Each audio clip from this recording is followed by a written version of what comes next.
qu'au Moyen-Âge, les gens croyaient qu'il fallait juste regarder son image. Pour pas avoir d'accident? Oui. Qu'est-ce qu'ils sont cons? Peut-être pas. Bah, je sais pas ce qu'il vous faut. Dans les épisodes de Passion médiéviste, on évoque souvent plein de clichés sur le Moyen-Âge, et dans cette série de courts épisodes, nous allons revenir sur certaines questions précises. Et je dis nous, car ces épisodes sont écrits par des membres du collectif Actuel Moyen-Âge, avec qui j'ai déjà fait la série Vie de médiévaux. Dans cet épisode, Florian Besson revient sur l'idée que tout le monde était sale. C'est avec ces engins-là que vous partez en expédition? Alors, ça va être huppé. On a un petit problème. Quoi donc? Disons que vous avez une certaine tendance à poquer du derche, si vous voyez ce que je veux dire. Pas bien, non? Donc, vous allez venir au château et vous allez faire connaissance avec une pièce dont vous ignorez certainement l'existence et qui s'appelle la salle de bain. Salle de bain. Au Moyen-Âge, les gens étaient sales, ils sentaient mauvais et on se lavait rarement. C'est certainement l'une des idées reçues les plus tenaces concernant cette période. De fait, on constate bel et bien une évolution dans les pratiques d'hygiène. Les grands établissements thermaux que l'on trouvait dans l'Antiquité deviennent de plus en plus rares à mesure qu'on avance dans la période médiévale. Mais bien sûr, cela ne veut pas dire que les gens ont tout bonnement arrêté de se laver. En fait, deux pratiques principales cohabitent. Les bains publics, dans des étuves collectives, et les bains privés, chez soi. Au Moyen-Âge, le lien entre bonne hygiène et santé est clairement établi, et les traités médicaux abordent explicitement cette question.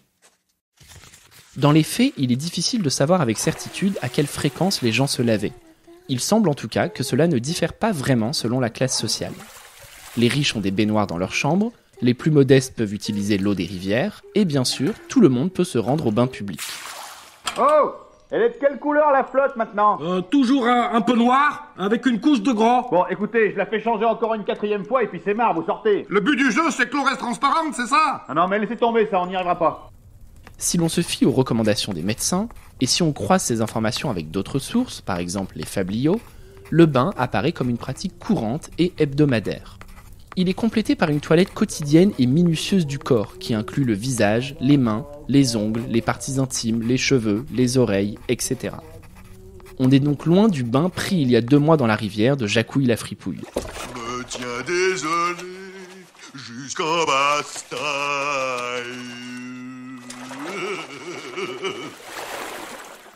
À l'époque médiévale, on fait la chasse aux mauvaises odeurs grâce au savon, on utilise des poudres aromatiques, du shampoing qui peut être à base de cendres, d'huile et de différentes plantes, ou encore du dentifrice à base de cumin, d'anis ou de fenouil pour rafraîchir la laine. Les vêtements sont également nettoyés fréquemment, et enfin, on se parfume. C'est en réalité à partir de l'époque moderne que va apparaître une nouvelle pratique, celle de la toilette sèche.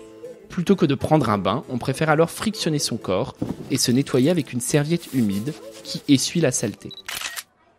Au musée de Cluny, vous pouvez d'ailleurs admirer de très nombreux objets en lien avec l'hygiène et les soins du corps qui prouvent à eux seuls que l'idée selon laquelle tout le monde était sale au Moyen-Âge est un pur cliché. Voyons. En premier lieu, il faut te sortir de la tête toutes ces idées moyenâgeuses. Faire de la place pour de nouvelles idées. Retrouvez cet épisode et tous les autres de la série Les clichés sur le Moyen-Âge sur le site passionmédiéviste.fr.